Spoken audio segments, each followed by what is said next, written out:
मैं 68 में दीक्षा लिया था। उस समय ठाकुर जी बच रहे थे, सौ शरीर में मुझे एक दिन दर्शन करने का अवसर भी मिला था।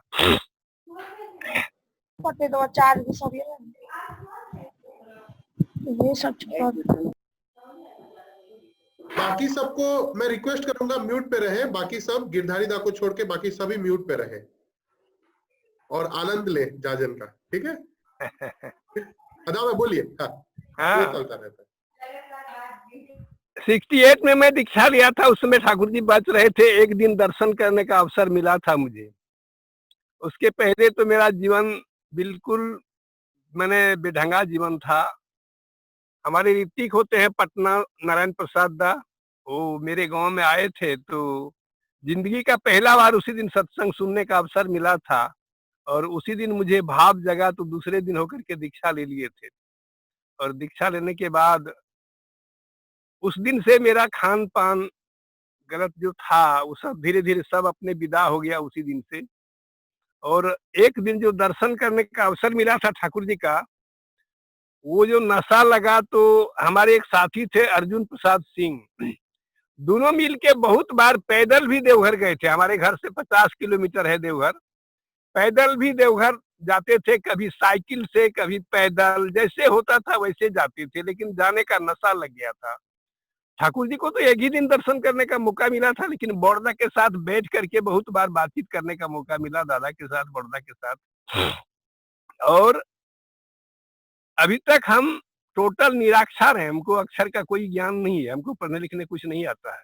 पहले बांग्ला भाषा भाषी लोगों को देख करके वहां से अलग हट करके खड़ा रहते थे, बांग्ला कुछ बोलने नहीं आता था, समझ भी नहीं पाते थे। लेकिन अभी ठाकुर जी के दया से दो एक बात बोल सकते हैं बांग्ला भी। तो ये देन है उनकी। और 98 में मुझे ऋतिक का पंजा मिला था, उस समय तक हम कुछ नहीं, अभी तक तो नहीं है हमको अक्षर का कोई ज्ञान है। तो बाबा हमसे पूछे थे, गिरधारी दा छुटू करे नाम सोई करते जानछन, मतलब आगे जानछे पारछी ना, ও নাম সই করতে পারছেন না বলে আগে পারছি না আমি, তাহলে দীক্ষা কি করে দিবেন, দীক্ষা পত্রে কি করে সই করবেন, ওই সেটা তো জানি না আমি কি করে সই করব। তো বাবাইদা বলেছে নামের মোহর বানিয়ে সেটাই লাগিয়ে দিবেন, নামের নামের মোহর বানিয়ে সেটাই লাগিয়ে দিবেন, আপনাকে সই করতে হবে না। और 1 महीना बाबायदा हमको वहां पर रख करके दीक्षा देने का ट्रेनिंग दिए थे, आश्रम में रख करके 1 महीना दीक्षा देने का ट्रेनिंग। 3 गो लड़का को मेरे पीछे लगा दिए थे, वो लोग 45 मिनट करके हमसे क्लास लेता था और दीक्षा देने की बात सब याद करा दिया था। आज भी उसी प्रक्रिया से हम दीक्षा देते हैं। तो ठाकुर जी का जो दया है, ठाकुर जी बोले थे আমি হিংসা করলে কচুর ডাঁটা থেকে হাজার হাজার विवेकानंद बाहिर करते पारी। तो वो जो यदि चाह लेते हैं, तो जो चाह लेते हैं वो उनके लिए असंभव संसार में कुछ भी नहीं है। तो मेरे जैसा आदमी जो आज तक अंगूठा छाप है, जो नाम नहीं लिख सकता है, उनसे ठाकुर जी का काम करना क्या संभव होगा? कुछ भी संभव नहीं हो सकता है। बाबायदा हमारे ऊपर इतना दया किए हैं, इतना दया की है कि अभी भी बहुत दूर में देखने के बाद भी पूछ लेते हैं कि गिरधारी दा शरीर भालो आते, हमसे बांग्ला ही बोलते हैं, हमसे हिंदी नहीं बोलते हैं। मेरा गांव में बांग्ला भाषा भाषी लोग हैं नहीं, लेकिन वहां आते जाते कुछ हमको सीख गए, बांग्ला बोलने आ गया है, तो हमसे बांग्ला ही बोलते हैं।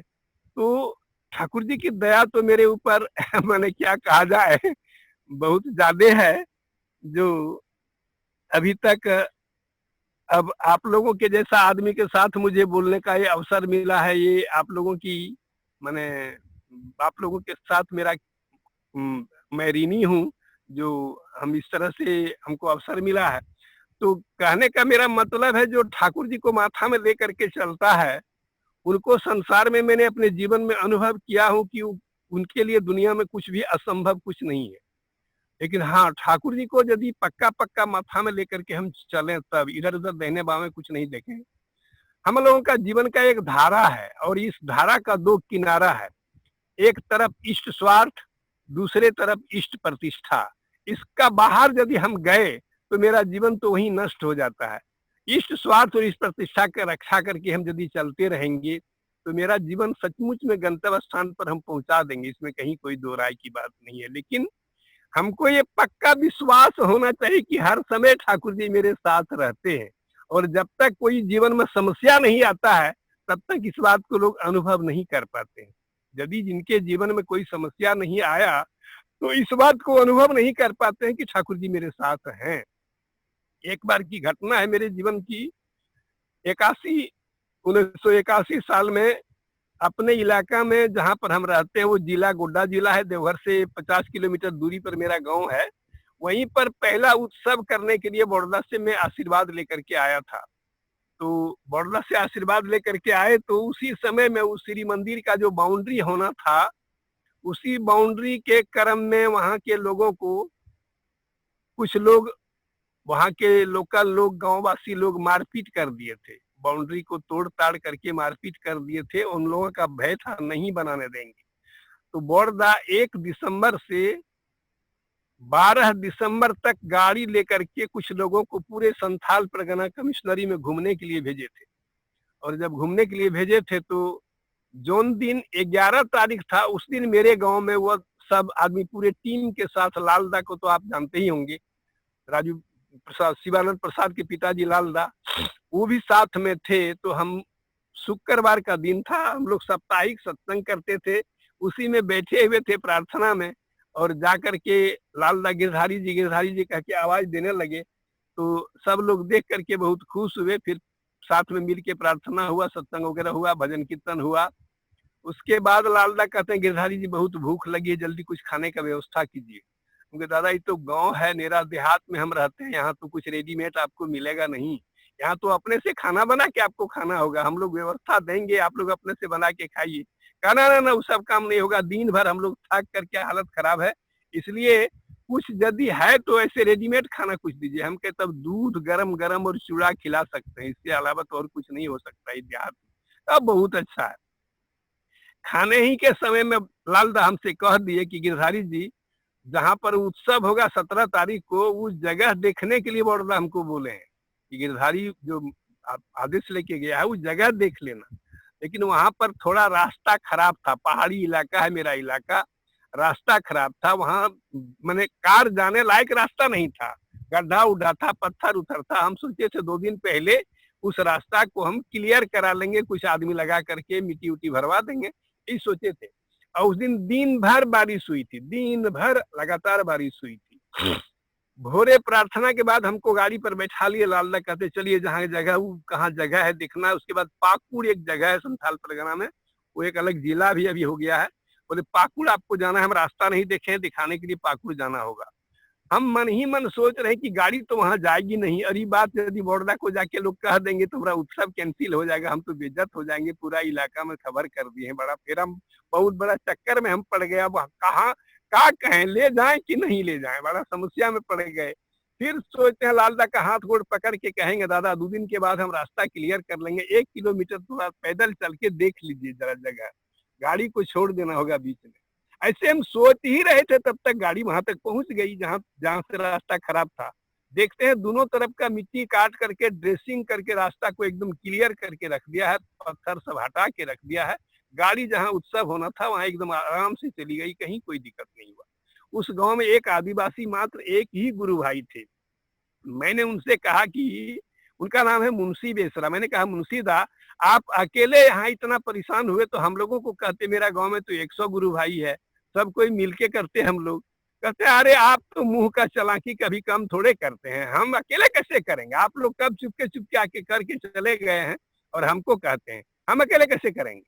लालदा सुन करके हमको कहते हैं गिरधारी वो सब छोड़ो ना, इनको क्या क्या व्यवस्था हुआ सो पहले पूछो, उत्सव तो अब 4 दिन है, क्या क्या व्यवस्था क्या कमी है वो सब पूछो नहीं, सब तो रोज हम लोग देखते रहते हैं, ऐसे होते रहता है। आज तक नहीं पता चला कि उस रास्ता को किसने ठीक किया था आज तक नहीं पता चला कि उस रास्ता को किसने ठीक किया था और किसने मिट्टी काट के उस सब भी किया था। ठाकुर जी का दया तो मेरे जीवन में बहुत ज्यादा दया है। और एक बच्ची का घटना है जो सुने होंगे आप लोग अभिनव बाबू से, लेकिन उतना लंबा समय अभी आप यदि बैठे चाहे तो राम किंकर ठाकुर बोल रहा, हम सुने हैं लेकिन हम चाहते हैं कि सभी को सुने उस घटना को। बट मैं उससे पहले एक छोटा सा चीज बताना चाहता हूँ। बोलिए। अभी जो गिरधारी दा वहाँ पे बैठे हैं, इनके गांव में इंटरनेट नहीं है, घर पे फोन कनेक्शन नहीं लगता है, और इनका उम्र 77-79 ऐसा कुछ है। ये जहाँ पे एक खेत में जाते हैं, पेड़ के किनारे वहां बैठते हैं, तब जाके वहां अभी भी इंटरनेट कनेक्शन तभी जाके वहां इंटरनेट कनेक्शन होता है। वहां उनको मच्छर काटता है, आज भी देखेंगे अंधेरे में वहीं बैठे हुए हैं खेत में जाके, क्योंकि वहीं पे इंटरनेट लगता है। और और सरकार बस आज ही नहीं, रोज हमेशा 3 वीक से वो ज्वाइन कर रहे हैं ऐसे ही। अभी भी उसी खेत में ही बैठे हैं हम, अभी घर पर नहीं है, खेत में ही एक गाछ के पास बैठ करके, और हम आपका सत्संग को सुन करके आनंद ले रहे हैं, ठाकुर जी की बात को सुन करके। तो यही बात है। उस ठीक है दादा, बच्ची आप का बताइए, हम घटना, लोग सब जानना चाहते हैं। उस बच्ची का घटना इस प्रकार है। वो 83 साल में हमारी 5 गो लड़की थी, उसमें एक चौथी लड़की माने पेट के दर्द के चलते नुकसान हो गई थी। तो जब वो गुजर गई तो 9 महीना के बाद अपने बड़ी बहन के ऊपर वो पिशाचिन बन करके लटक गई थी। और वो दिन शुक्रवार का दिन था। हम प्रार्थना करने के लिए जा रहे थे अंदर में, ठाकुर जी का जहाँ छवि रखा हुआ था। तो लड़की बीच रास्ता रोक करके बैठी है, और रास्ता रोक करके हमसे पूछती है कि पिताजी आप कहाँ जाइएगा? हम कह रहे प्रार्थना करने के लिए जाएंगे। कहाँ जाएंगे? तो कहती आज यहाँ ठाकुर जी हैं जो आप प्रार्थना करने जाइएगा। हम कहे कहाँ गए हैं ठाकुर जी? तुमको कैसे पता है? पागल की तरह बोलती, भागो जाओ खेलो उधर। वो भी बहुत बड़ी लड़की नहीं थी, करीब करीब लगभग 8 या 9 साल का उम्र होगा उनका। तो वो कहती आज ठाकुर जी बांग्लादेश चले गए हैं, यहाँ पर नहीं है। हम कहे तुम कैसे जानी इस बात को? कहती हम कौन है, आप हमको पहचानते हैं? हमको उस बच्ची का नाम था रामबती। हम कहे तुम तो रामबती हो? का ना ना ना, हम रामबती नहीं है। जो लड़की गुजर गई थी उसका नाम था पूर्णी।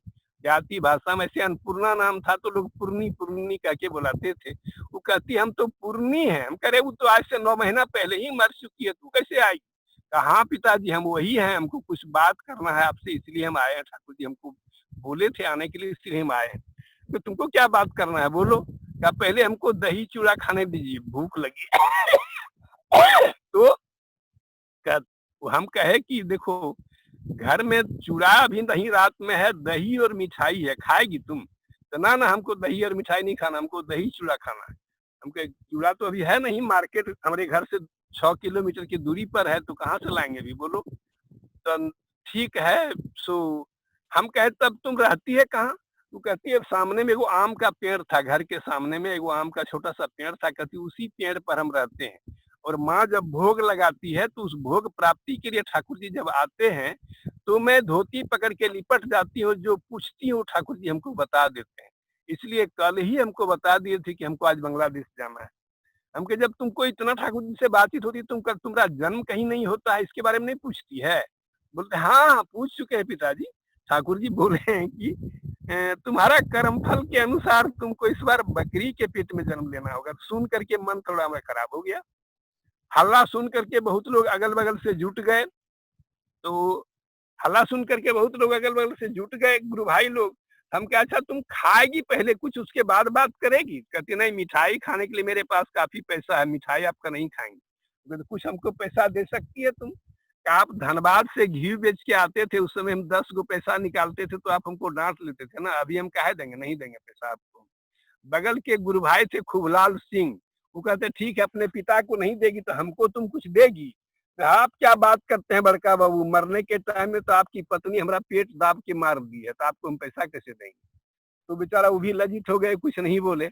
उसके बाद हम कहा अच्छा ठीक है, नहीं तुम खाओ भाई, पैसा भी नहीं तुमको हम लोग चाहिए। और क्या बात बोलना है बोलो? ठाकुर जी क्या तुमको बकरिया के पेट में जन्म देंगे? बोले ना ना। फिर हम रोने लगे तो ठाकुर जी बोले हैं कि ठीक है, इस बार तुम गिरधारी का लड़की बन के आई थी, अबरी लड़का बना के भेज देंगे। गिरधारी के घर में तुम्हारा जन्म होगा, लेकिन लड़का बना के भेज देंगे। तो उस समय लड़का मेरा नहीं था। सुन करके घर के लोगों को, पत्नी को, हमारी माँ को थोड़ा खुशी हुआ कि चलो भाई किसी बहाने को लड़का तो आएगा। तो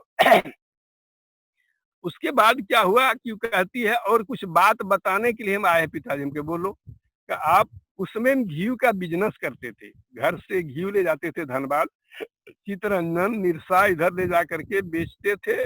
गरीबी थोड़ा बहुत ज्यादा झिकझोर दिया था, उसी से थोड़ा कुछ मुनाफा हो जाता था, तो उसी से अपना गुजर बसर चल जाता था महीना भर।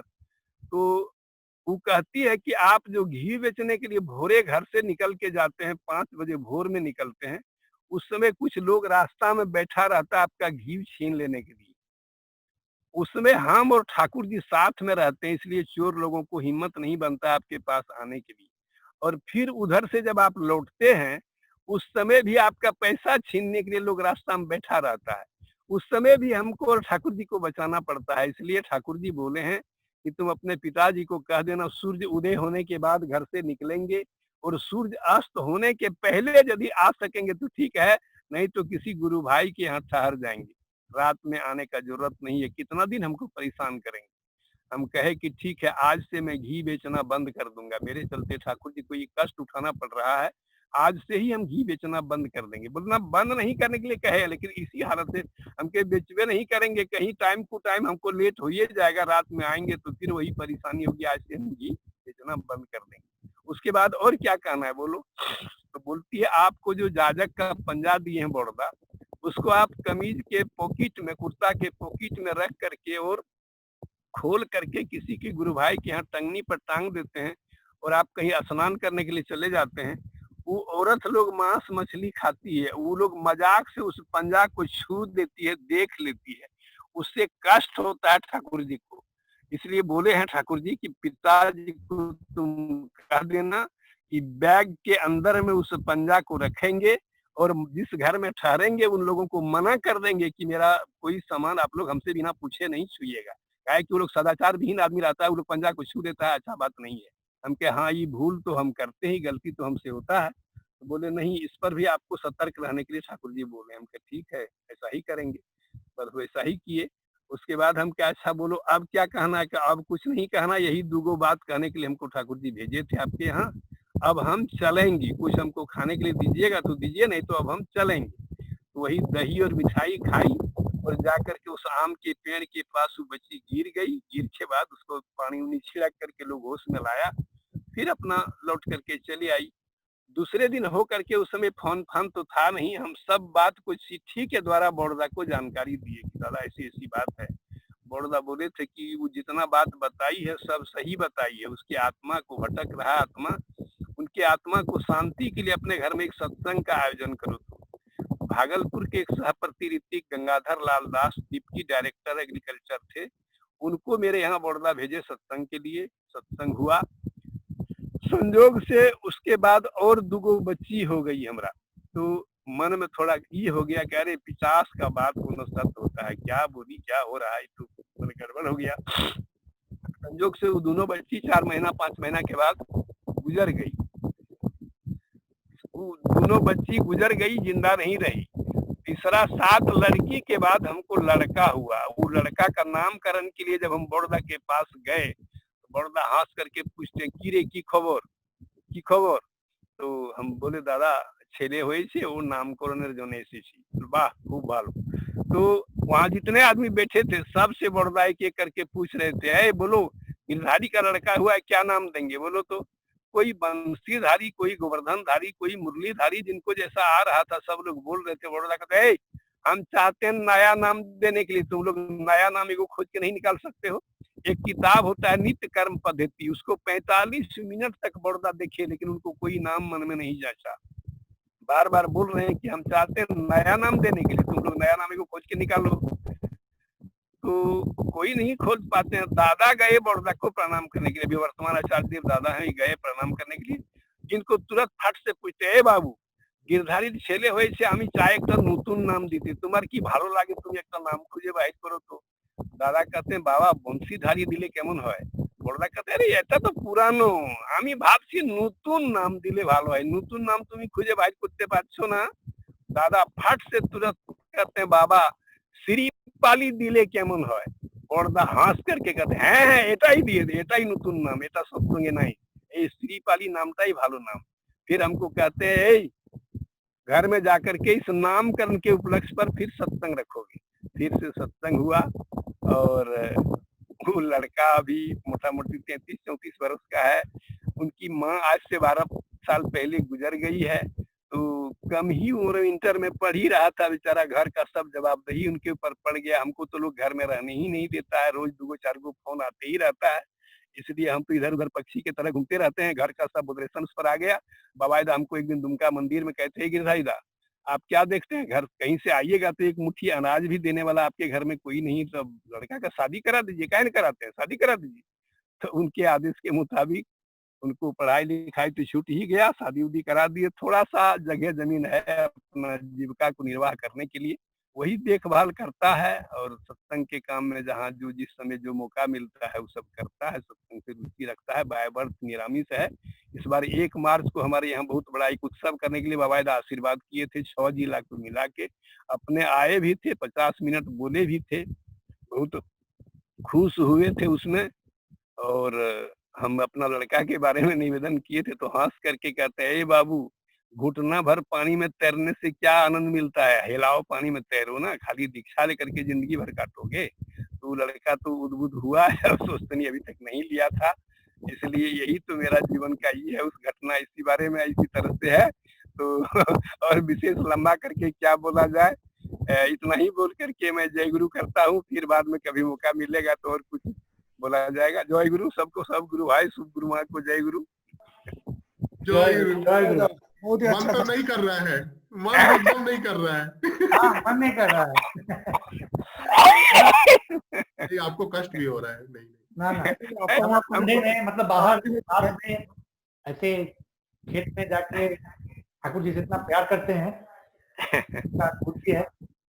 और सत्संग टाइम में हम नहीं सुन सकते थे 10-15 मिनट में। जी जी, 77 वर्ष का उम्र हो गया। इस उम्र में आप कितना बढ़िया रखे रहेंगे। अभी तक ठाकुर जी बहुत अच्छा रखे हैं, कोई रोग व्याध शरीर में नहीं है। कई गो राज में घूम लेते हैं, 2-3 गो भाषा बोल लेते हैं, हिंदी बंगला मैथिली वगैरह बोल लेते हैं।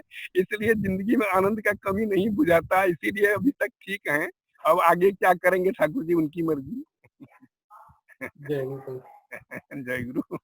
गिरिधर एक बात बस मैं बोलूंगा, जैसे आप बोले ना कि आप एक बार सत्संग में दिखे थे, नेक्स्ट डे आप दीक्षा ले गए, ऐसे भी आपका अगर कोई भी एक बार बात सुनेगा ना, उसका नेक्स्ट डे ही दीक्षा ले जाएगा। इतना अच्छा बात आप बोले, बहुत अच्छा लगा, बहुत अच्छा लगा। ये सब ठाकुर जी का दया है। और मेरा तो अपना कुछ नहीं है, जो भी है सत्संग जगत में हम ही एक व्यक्ति हैं जिनको नाम नहीं लिखने आता है। तो ये सब हम कहाँ से बोलेंगे, जो मेरे जेवा पर समझिए ठाकुर जी बैठ करके ही बोलते हैं। एक घटना रामकृष्ण परमहंस का टाइम का, यदि आप लोगों को टाइम रहे तो और एक वो घटना सुना है, यदि सुनाइए ना, सुनाइए। टाइम आप लोगों के पास यदि है तो। टाइम है। रामकृष्ण परमहंस के आश्रम में एक लाटू महाराज कह करके दरभंगा के एक व्यक्ति रहते थे। उनका काम था उनका गड़गड़ा भरना, और दूसरा कोई काम नहीं था। तो एक बार जादवपुर मोहल्ला में बहुत बड़ा सत्संग का आयोजन हुआ था। तो लोग आए थे कि आश्रम से एगो वक्ता चाहिए। तो रामकृष्ण परमहंस हंस करके कहते हैं, एखाने तो केव नहीं, आमी यार वही लाटू आछी, काके निये जाबी, आमाके निये जाबी ना लाटू के निये जाबी। और जो लोग आए थे वो लोग कहते हैं, ठाकुर अपना के আমরা কি করে आदेश করব, আপনাকে তো আমরা বলতে পারছি না, আর লাটু তো কিছুই জানে না, ও কি বলবে ওখানে যে, ও তো ওখানে তো সব এক से এক সাহিত্যিক লোকরা সব এসেছে, লাটু তো সম্বোধন করতে পারবে না, তো এ ভাষণ কি করবে, একে নিয়ে কি করব। রামকৃষ্ণ ঠাকুর कहते हैं, তাহলে তোরা নিজেই ব্যবস্থা করে নে, আমার কাছে তো আর কোনো লোক নাই, আমি কি করব, আমাকে তো আগে বললি না, তোরা সবাই বাইরে চলে গেছে। तो इस तरह से लोग निराश हो गए। फिर हार करके लोग कहते हैं, ताहले हमरा लाटूकेই নিয়ে যাব, কি করব, তাহলে আশ্রম থেকে একজন লোক আসবে, সেটা তো একটা বলার একটা ই হবে। রামকৃষ্ণ ঠাকুর कहते हैं, এই এমনি করে লাটু যাবে না, লাটুর জন্য আলাদা কার একটা নিয়ে আসতে হবে। আর সে কারে শুধু লাটু বসবে আর ড্রাইভার বসবে, আর কেউ বসবে না। আর লাটুর জন্য একটা খুব মোটা করে বেলি ফুলের মালা করে নিয়ে আসতে হবে। ধুতি, নতুন জামা, চাদর, সব কিছু, জুতা সব পরিয়ে টরিয়ে তারপরে লাটু যাবে। আর কি, লাটু যাওয়ার আগে তোরা মাইকিং করে আসবি, ওখানে প্রচার করে আসবি যে आश्रम থেকে খুব একজন বড় বক্তা আসছে। अब तो उन लोगों को काटे तो खून नहीं सूखने लगा कि बाप रे बाप, ये तो ऐसा बुर्बक है जो खड़ा होके क्या बोलेगा उसका पता नहीं है, कहते हैं प्रचार करने के लिए। लेकिन गुरु का आदेश है, उपाय कुछ नहीं है, जैसे जैसे कह रहे वैसे लोग किया। और आकर के ले, अब लाटू महाराज सब कुछ पीन ऊन करके कपड़ा उपड़ा तैयार होकर के कहते, ठाकुर आमी तो কিছুই জানি না, আমি তো আপনার হুঁকা ভাড়া ছাড়া আর কিছুই জানি না, আমি কি বলবো, আমাকে আপনি পাঠাচ্ছেন কেন? ওখানে তো আমার যাওয়ার কোনো দরকারই নাই। ঠাকুর কাছে এই লাটু, ढेकी যারা ধান কুটে তাদেরকে দেখেছিস তো? उस समय माँ लोग ढेकी में धान कूटती थी, देखे थे रामदा? ढेकी में धान कूटते आप देखे थे कभी? गांव में हाँ, माँ देखे हैं, गांव में देखे हैं। हम देखे हाँ, हैं, हम देखे हैं देखे ना? हैं। हाँ, तो देखे। वही पूछ रहे हैं, ঢেকিতে যারা ধান কুটে তাদেরকে দেখেছিস? বলে হ্যাঁ দেখবো না কেন, দেখেছি। বল যারা কুটে তারা শুধু কুটে যায়, ওদের কাজ শুধু কুটে যাওয়া, সামনে করে দেওয়ার জন্য আরেকজন মা ওখানে বসে থাকে। যে কুটে তার কোনো চিন্তা থাকে না যে আমি কি কুটবো। সেরকম তুই যার কথা বলবি সে তোর সামনে করে দেবে, তুই কি বলবি সেটা তোর কোনো চিন্তা করতে হবে। যা साला, আমি বলছি না যেতে, যা। गए, खड़ा होके जब बोलना शुरू किए तो उन लोगों को, जितना वहाँ साहित्यिक लोग, एक से एक विद्वान लोग बैठे थे, सबको ये बोलना पड़ा कि जिंदगी का पहला बार ऐसा बात सुनने को मौका मिला, और हो सकता है यही अंतिम हो जाए, फिर इसके बाद इस तरह का सुनने का मौका मिलेगा कि नहीं। तो जिनके ऊपर कहते हैं जा पर राम राम की कृपा जा पर हो, ता पर कृपा कर रही सब कोई, तो उनका हाथ जिनके माथा में पड़ जाता है उनके लिए दुनिया में असंभव नाम का कोई चीज नहीं रहता है। इसलिए ठाकुर जी के दया से बहुत लोग, एक मलिंद्र पाल हम लोग के गुरु भाई हैं, वो हिमालय के बगल में बाबा चोटी पहाड़ 25,000 फीट का है, वो 25,200 फीट का, और एक वो टांग उनका ट्रेन में कटा हुआ है। हमसे दिल्ली मंदिर में वो मिले थे, तो बोले गिरधारी दा हम 2 बार उस पहाड़ पर चढ़े हैं। एक बार तो अपने मन से चढ़े थे, राष्ट्रपति के आदेश से चढ़े थे, हमको राष्ट्रपति पुरस्कार मिला था। एक बार दादा के निर्देश से चढ़े थे। तो एक टांग का आदमी 25,200 फीट के पहाड़ पर चढ़ सकता है, और मेरे जैसा गूंगा आदमी उनका बात कुछ बोल सकता है, ये तो उनकी असीम दया है। इस पर हमारा कोई बहादुरी नहीं है ठाकुर जी। और हम लोगों को सबसे बड़ी बात है कि घमंड के चलते हम लोग ठाकुर जी से अलग रह जाते हैं। घमंड ये है हम लोगों को, किसी का है विद्वता का घमंड, किसी को पैसा का घमंड, किसी को रूप का घमंड, किसी को पद का घमंड, ये सब घमंड जो हम लोगों के पास है, इसी से हम लोग ठाकुर जी से दूरी बनाए रखते हैं, ठाकुर जी के पास नहीं रह सकते हैं। ठाकुर जी बोले थे, হ্যাঁ রে সবকার বাহান সব কিছু দেখি, কিন্তু সালাই লক্ষ্মীর বাহান উল্লু কেন হলো তা তো বুঝতে পারছি না। লক্ষ্মীর বাহাन उल्लू কেন? तो बहुत लोग अपने हिसाब से तरह तरह का माने लगाए। तो ठाकुर जी बोलते শোন, আমি বুঝি লক্ষ্মীর বাহান উল্লু সেজন্য হয়েছে, যারা নারায়ণের পুজো করে না, শুধু লক্ষ্মী পুজো করে, তার বুদ্ধি ঠিক সেই উলুর মতন হয়ে যায়। ওর টাকা, কত টাকা থাকলে ভালো কাজে টাকা লাগায় না, কখনো খরচ হয় না। ওর টাকা মদের দোকানে যাবে, বেশ্যার বাড়িতে যাবে, মামলা মোকদ্দমায় যাবে, কারণ ওই যে লক্ষ্মীর বাহन उल्लू जे। उसी तरह से हम लोगों को यदि ठाकुर जी के प्रति हम लोग आकर्षित नहीं है, ठाकुर जी के प्रति हमारा नशा यदि नहीं है, और मेरे पास कितना कुछ है, तो मेरा बुद्धि ठीक उसी उल्लू की तरह हो जाता है। इसलिए हम लोग सर्वहारा होकर के यदि ठाकुर जी को अपने माथे पर लेकर के चलें, तो दादा चार्ज मेरा मोबाइल का डाउन हो रहा है, इसलिए आज इतना ही रहे, फिर कभी मौका यदि मिलेगा तो फिर आपका मोबाइल का डाउन हो रहा है, हम लोग का ऑफ हो रहा है।